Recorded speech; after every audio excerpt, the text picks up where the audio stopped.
Bismillahirrahmanirrahim. Assalamualaikum warahmatullahi wabarakatuh. Kita lanjutkan kembali bagian ketujuh dari kuliah kita ini, yaitu pemetaan geologi. Di dalam pemetaan geologi ini, kita sudah mengikuti beberapa sesi sebelumnya, dan sekarang kita akan fokus kepada interpretasi peta topografi. Interpretasi peta topografi ini sebenarnya sudah pernah kita singgung pada sesi kedua atau sesi ketiga kemarin, tetapi ini sebab kita akan membuat lebih jauh mengenai interpretasi peta topografi ini. Jadi sekali lagi, peta topografi itu adalah, yang dimaksud di sini adalah peta dasar yang kita gunakan di lapangan untuk pengambilan data. Jadi itu adalah base map dalam bentuk peta topografi. Nah, yang kita interpretasi itu adalah topografinya.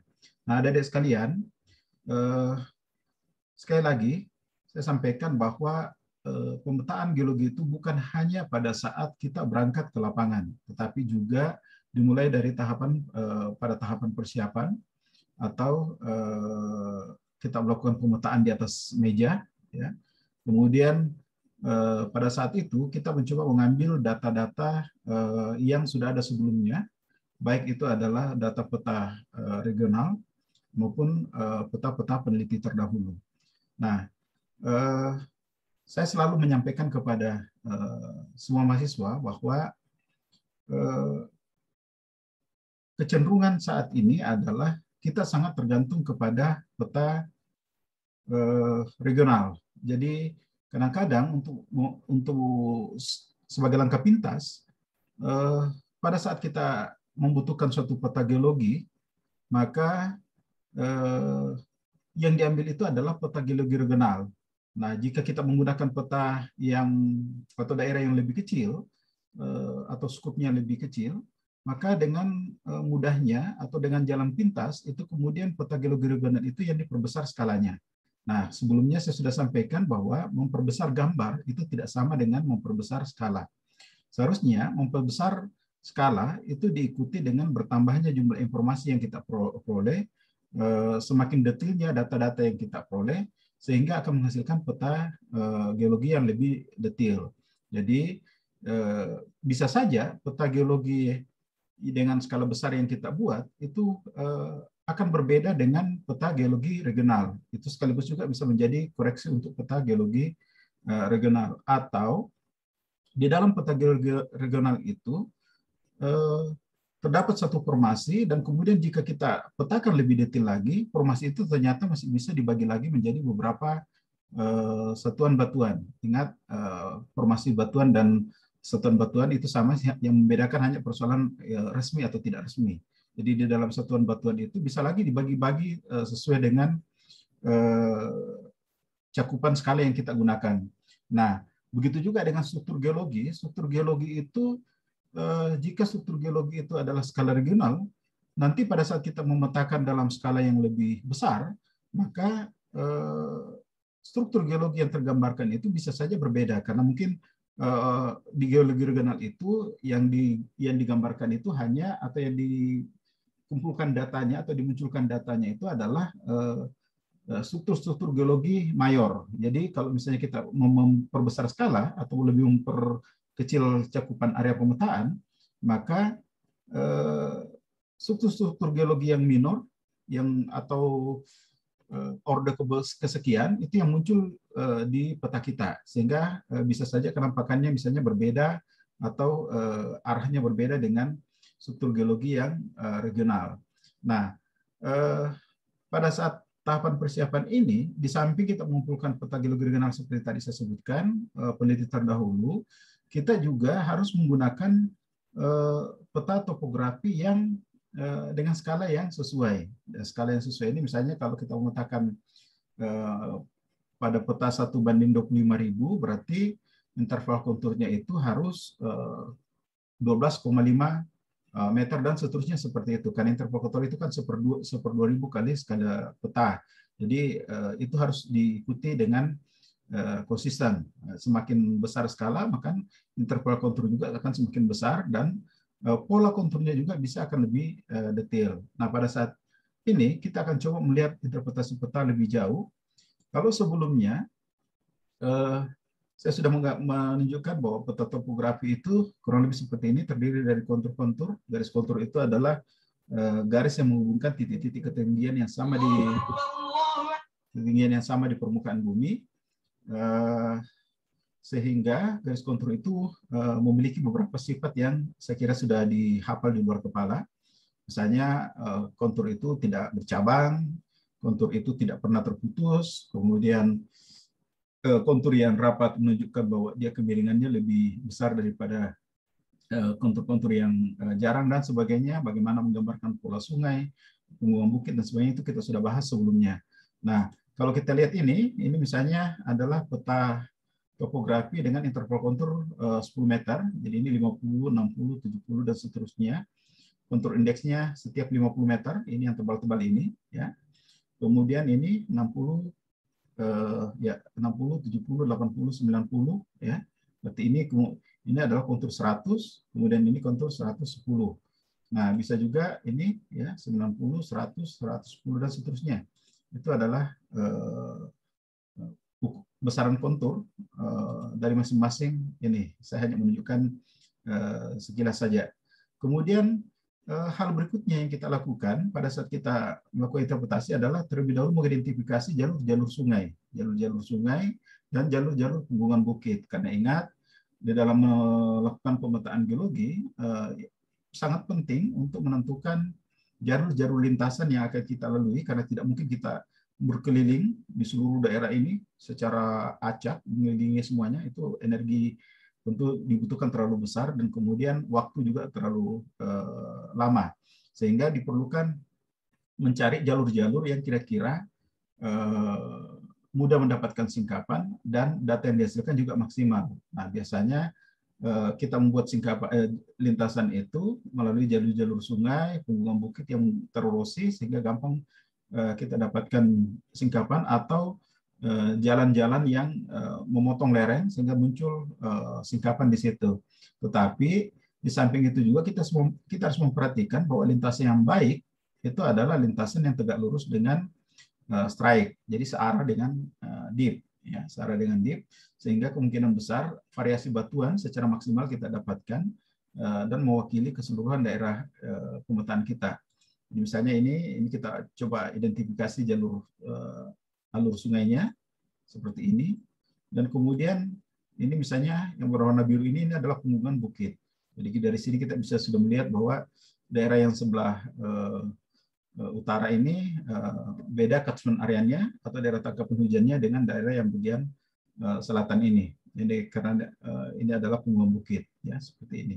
Nah, dari sini kita sudah bisa melihat jalur-jalur yang bisa kita lalui.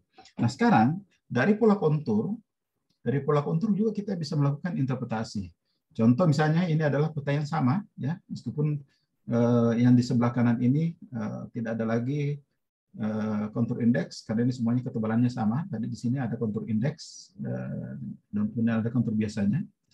Nah, sekarang kita coba perhatikan di sebelah kanan ini semua kalau kita perhatikan pola konturnya itu semua sama. Artinya misalnya sama keriting, ya, kurang lebih seperti itu. Tapi sekarang coba kalau ternyata kontur yang kita dapatkan itu seperti ini. Nah, kita perhatikan di bagian bawah ini, sebagian konturnya berkurang, hilang. Artinya kontur yang ada di bagian bawah ini lebih jarang dibandingkan yang ada di sini. Ya, dibandingkan yang bagian atas ini juga lebih jarang. Sehingga pada saat kita ingin buat interpretasi topografi, yang kita buat itu kan adalah peta geologi tentatif atau peta geologi yang kita coba interpretasi dari pola kontur yang ada, sehingga kemudian kita bisa mengambil kesimpulan sementara bahwa batuan yang menyusun daerah bagian bawah ini berbeda dengan yang bagian atas ini. Begitu juga dengan yang bagian timur ini, ya, bagian timur ini. Jadi misalnya kita bisa membuat nanti batas antara yang jarang ini dengan yang rapat ini. Kemudian di sini juga ada pola-pola kelurusan atau lineamen, ya. Jadi ini terlihat konturnya memperlihatkan suatu kesejajaran, ya, pola kesejajaran berbeda dengan yang ada di sini, keriting. Ini memperlihatkan kesejajaran, sehingga kita bisa tarik garis seperti ini. Ya. Ini pada saat kita lapangan, kita harus mengecek di sini apa yang terjadi di sini sehingga ada kelurusan. Ya. Bisa saja mungkin terjadi struktur geologi atau apa yang lainnya. Nah, sekarang kita mencoba membatasi jenis batuannya. Jadi misalnya ini interpretasi. Jadi yang jarang ini kita berikan warna kuning, kemudian yang rapat ini kita berikan warna ungu seperti ini. Nah, ini sudah terlihat pola sebaran batuan yang berbeda, sehingga kita kemudian bisa mencoba menginterpretasi, memperkirakan bahwa jalur lurus ini adalah jalur patahan atau sesar geser yang membuat pergeseran batuan yang ada di sini dengan pola seperti ini. Apakah betul di lapangan pola seperti ini? Maka itulah yang kita buktikan pada saat kita ke lapangan. Jadi kita bisa mengecek daerah-daerah yang kita curigai merupakan daerah kontak antar batuan, daerah terjadinya struktur geologi dan seterusnya seperti itu. Itu adalah hasil interpretasi sementara. Jadi ini yang disebut dengan peta geologi tentatif yang kita persiapkan sebelum kita berangkat ke lapangan. Nah, yang berikut ini coba kita perhatikan, ini kontur yang sama dengan yang tadi, ya. Kontur ini juga sama sebenarnya, jumlah konturnya sama persis. Apa yang berbeda? Yang berbeda adalah pola konturnya. Jadi kalau di sini terlihat semua keriting, ya, sama, ya, di sini lebih halus, ya, lebih smooth konturnya, ya, lebih smooth dibandingkan dengan daerah ini. Ini juga bisa menunjukkan bahwa kemungkinan apakah dikontrol oleh resistensi atau sifat batuan lainnya, atau yang mungkin juga struktur dan sebagainya, atau mungkin juga perbedaan jenis batuan, sehingga kemudian menghasilkan pola kontur yang berbeda. Jadi kita bisa mengambil kesimpulan, bahwa daerah ini ternyata batuannya kemungkinan berbeda dengan yang ada di sini. Jadi sekali lagi kita membuat peta geologi tentatif dari perbedaan pola kontur seperti itu. Ini contoh lainnya, ya, sama saja dengan yang tadi, cuman ini konturnya lebih rapat. Ya, ini kita anggap sebagai sebuah ini pola kontur yang berbeda. Misalnya ini lebih rapat dibandingkan yang ada di sini dengan yang ada di sini. Ya. Kemudian ini tadi ada kelurusan, ya, di sini. Kemudian seperti ini. Jadi ini seolah-olah ada kemungkinan ada 3 jenis batuan, dan kemudian ada apakah mungkin ada struktur lipatan, apakah itu antiklin atau sinklin dan sebagainya, kemudian ada patahan-patahan seperti ini. Sekali lagi, ini adalah hasil interpretasi, dan interpretasi itu subjektif sifatnya. Artinya, jika ada beberapa orang geologis atau mahasiswa geologi yang mencoba melakukan interpretasi, bisa saja hasil interpretasinya itu berbeda-beda. Peta geologi tentatif yang dihasilkan berbeda-beda. Pada saat ke lapangan, pengumpulan datanya itu yang kemudian menunjukkan mana yang paling mendekati kondisi geologi yang sebenarnya, ya, seperti itu. Nah, sekali lagi saya selalu sampaikan bahwa peta geologi regional, peta geologi tentatif ini adalah pengetahuan awal sebelum kita ke lapangan. Di lapangan kita tidak boleh terpengaruh oleh peta geologi regional atau peta geologi tentatif ini. Jadi kita melakukan pembuktian di lapangan. Ini contoh lain, kita gambarkan, ya, ini ada pola kontur yang berbeda. Ingat selalu diidentifikasi alur-alur sungainya. Kemudian ini model, ini adalah contoh pola kontur pada lapisan horizontal. Lapisan horizontal itu misalnya contohnya seperti ini. Ini adalah lapisan horizontal, ya. Kita lihat, kita mengetahui bahwa lapisan horizontal itu, maka batas litologinya akan mengikuti garis kontur atau mengikuti titik-titik pada ketinggian yang sama. Jadi dia tidak akan pernah memotong kontur kalau itu adalah lapisan horizontal. Ya.